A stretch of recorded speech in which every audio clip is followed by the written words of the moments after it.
नमस्कार दोस्तों, मेरा नाम है प्रदीप चौहान। बात समझनी है तो पूरी सुननी होगी। वो कहते हैं ना कि वक्त का पहिया है बाबू भैया, वक्त का पहिया है, घूम के एक दिन सामने आएगी और सच्चाई का आईना सामने होगा। वही आईना इस वक्त इस सरकार को दिखाया जा रहा या वक्त दिखा रहा है, जब डॉलर की कीमत लगातार बढ़ती जा रही है। और जो उस वक्त मनमोहन सिंह सरकार के वक्त चैनल्स कार्टून बनाते थे, सवाल पूछते थे, बड़े बड़े सेलिब्रिटीज सवाल पूछते थे, मजाक उड़ाते थे, ट्वीट करते थे, आज सब के सब ना जाने क्यों खामोश है। कौन सा डर है जो एकदम लब सिल दिए गए हैं। लेकिन चलिए, उनके लब सिल गए हैं, उनकी अपनी मजबूरी या अपने फ़ायदे या अपना कुछ लालच होगा। लेकिन विपक्ष का तो काम है, खास करके कांग्रेस तो पूछेगी सवाल, क्योंकि उनसे तब पूछे गए थे, उन्हीं से आज कांग्रेस भी पूछ रही है। मैं तो रुपया के ऊपर बोला। डॉलर पे बोले क्या? डॉलर पे चर्चा नहीं, डॉलर 90 रुपए डॉलर हो गया। देखो, मैंने कहा रुपए की कीमत घट रही है, इसका मतलब ये है कि इस देश की आर्थिक परिस्थिति ठीक नहीं है। वो हमेशा बोलते हैं कि हम डेवलप हो रहे हैं, हमारी आर्थिक स्थिति अच्छी है, लेकिन जब रुपए की कीमत गिरती है उसी वक्त मालूम होता है कि आपकी आर्थिक परिस्थिति क्या है। जब डॉलर मनमोहन सिंह जी के टाइम में जब हाई चल रहा था तो इन लोगों ने क्या कहा था, तो आज क्या जवाब दे रहे हैं? इनसे पूछिए ना, मेरे से क्यों पूछ रहे हैं आप? और हैरानी की बात यह है कि आजकल अक्सर खामोश रहने वाली या मीडिया से दूर रहने वाली, कम बात करने वाली सोनिया गांधी भी इस प्रदूषण से इतनी परेशान हो गई कि सोनिया गांधी को भी इस पर अपना तीखा रिएक्शन देना पड़ा। सरकार की जिम्मेदारी बनती है कि वे कुछ करें। छोटे छोटे बच्चे धमा वाले मर रहे हैं, बुजुर्ग लोग मैं जैसी बहुत सारे हैं, उनके लिए भी मुश्किल है। अब सोनिया गांधी ने जो बात कही वो अहम मुद्दा है, या सोनिया गांधी बात करते करते, अपनी बात कहते कहते हिंदी में थोड़ी लड़खड़ाई, ये अहम है। मेरे ख्याल से तो मुद्दा अहम है, लेकिन मुद्दे का जवाब नहीं है। तो जो बीजेपी की जो आईटी सेल है, उन्होंने मुद्दा उठाया कि 60 साल हो गए सोनिया गांधी को भारत में रहते हुए, अभी भी हिंदी नहीं बोल पाती, पोल्यूशन को, प्रदूषण को कुछ और कहती हैं। भाई साहब, ये अपना आईना क्यों नहीं देखते ये लोग? जरा आईने पे नज़र डालिए तो आपको खुद सुनाई देगा कि हमारे प्रधानमंत्री ने क्या क्या शब्दों का उच्चारण किया है।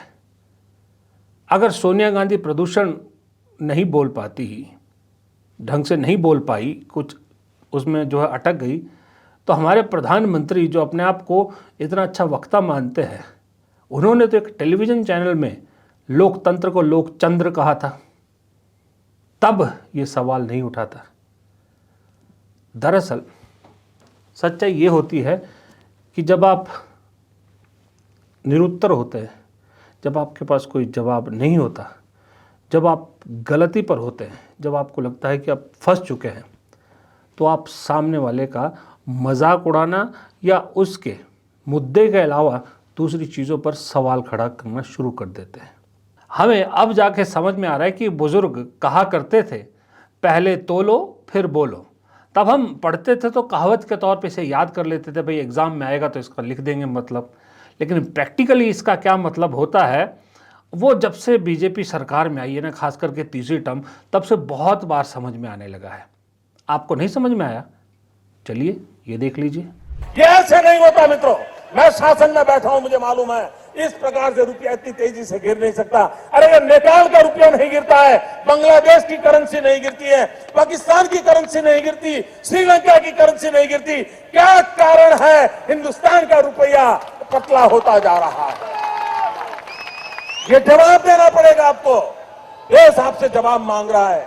I do not expect finance minister to be like Dr. Manmohan Singh. Certainly, I also don't want to be like Dr. Manmohan Singh. She is not a PhD from Oxford, not even like Chidambaram, who has got a management degree from Harvard. She's from our own JNU. But the problem is she's bereft of new ideas. वित्त मंत्री ने क्या कहा था? मैं मनमोहन सिंह नहीं बनना चाहती। और आज के प्रधानमंत्री ने गुजरात के मुख्यमंत्री रहते समझाया था कि डॉलर अगर मजबूत होता, रुपया कमज़ोर होता है तो देश की आर्थिक हालत क्या होती है। आज सर्कल यानी समय का चक्र घूम के इन्हीं से ये सवाल पूछ रहा है, अब बताइए अब क्या कहेंगे।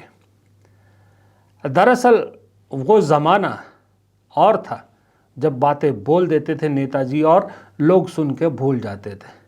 आज डिजिटल ज़माना है, चीज़ें घूम के आ जाती हैं।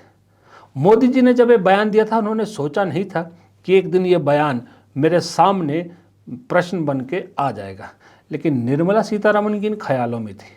सदन में बहुत कॉन्फिडेंटली कहा था ना, I don't want to be Manmohan Singh. खैर वो कभी बन भी नहीं सकती मनमोहन सिंह, ये तो मैं पहले भी कई बार कह चुका हूँ, क्योंकि दोनों के इंटेलेक्चुअल उस क्वेश्चन का बहुत ही फ़र्क है, समझदारी का, आर्थिक उसका बहुत फ़र्क है। खैर क्या बोलें, वो कोई कंपैरिजन है ही नहीं। लेकिन यही आज की डेट में बीजेपी करी, क्योंकि बीजेपी के अंदर इस वक्त इतनी हलचल मची हुई है कि कहा यह जा रहा है कि बहुत जल्द कुछ बड़ा हो सकता है। अब वो बड़ा क्या हो सकता है? हिरेन जोशी वाला मामला हो, चाहे नवनीत सहगल प्रसार भारती के जो चेयरमैन थे उनके इस्तीफे का मामला हो, चाहे वो लॉ कमीशन वाले जैन साहब के इस्तीफे का मामला हो, चाहे वो एप्स्टीन फाइल्स का मामला हो, चाहे हरदीप पुरी वाला मामला हो, या फिर कुछ दिन पहले सुब्रमण्यम स्वामी द्वारा किया गया कंट्रोवर्शियल ट्वीट हो जिसे डिलीट कर दिया गया, ये सारे इशारा कर रहे हैं कि कुछ तो दिल्ली में चल रहा है, कुछ तो बड़ी हलचल हो रही है। और वो बड़ी हलचल कहीं ये तो नहीं जो कांग्रेस के नेता और महाराष्ट्र के पूर्व मुख्यमंत्री पृथ्वीराज चौहान इशारा कर रहे हैं। पृथ्वीराज चौहान इशारा कर रहे हैं कि जल्द ही दिल्ली में एक राजनीतिक सियासी तूफान आएगा जिसमें एक मराठा देश का प्रधानमंत्री बन सकता है। यानी इशारों में नितिन गडकरी की तरफ इशारा कर रहे हैं। क्या जो पर्दे के पीछे उथल पुथल मची हुई है, उस पर्दे के उथल पुथल के पीछे सच में कुछ बड़ा सुनामी टाइप तूफान आने वाला है? क्योंकि अभी रूस के राष्ट्रपति पुतिन भारत यात्रा पर है, तो मामलों को दबाया जा रहा है, मामलों को शांत किया जा रहा है। अगर कहीं पुतिन का दौरा नहीं होता तो शायद चीज़ें और ज़्यादा बड़ी होकर उभर के आती। लेकिन हकीकत तो यही रहेगी ना कि डॉलर के मुकाबले रुपया गिर रहा है तो गिर रहा है। जल्द ही आपको सेंचुरी करता भी नज़र आ सकता है। सोने के भाव ने सेंचुरी कर दी है, कभी वो सेंचुरी से कम हो जाता है, कभी ऊपर हो जाता है, लेकिन सेंचुरी टच कर दी है। आज की डेट में जिस आदमी की सैलरी, जिस इंसान की तनख्वाह 25 से 30 हज़ार है, वो बेचारा ना तो सोना खरीदने का सपना पाल सकता है और ना ही ज़िंदगी की और ज़रूरतों को पूरा करने का सोच सकता है। लेकिन हाँ, ये ढिंढोरा ज़रूर सुबह से लेकर शाम तक सुनेगा वो कि भारत की आर्थिक स्थिति बहुत मजबूत है, 8.2 की विकास दर से हम आगे बढ़ रहे हैं, फलाना ढिमका, ये हो रहा है, वो हो रहा है।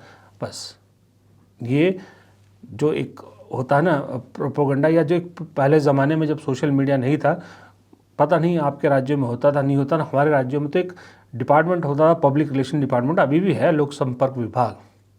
वो जगह जगह पर गाड़ियाँ घुमाता था, लाउड स्पीकर के ज़रिए सरकारी योजनाओं का बखान करता था। वही चीज़ आज की डेट में फाइन तरीके से की जाता है। जो नाकामी है उन्हों को छुपाने के लिए जो झूठे आंकड़े हैं उनको आपके सामने बढ़ा चढ़ा कर पेश किया जाता है, ताकि आपकी और हमारी आंखों पर एक पर्दा हमेशा पड़ा रहे। सच्चाई यही है। फिलहाल इस वीडियो में इतना ही। प्रदीप चौहान को दीजिए इजाज़त। नमस्कार।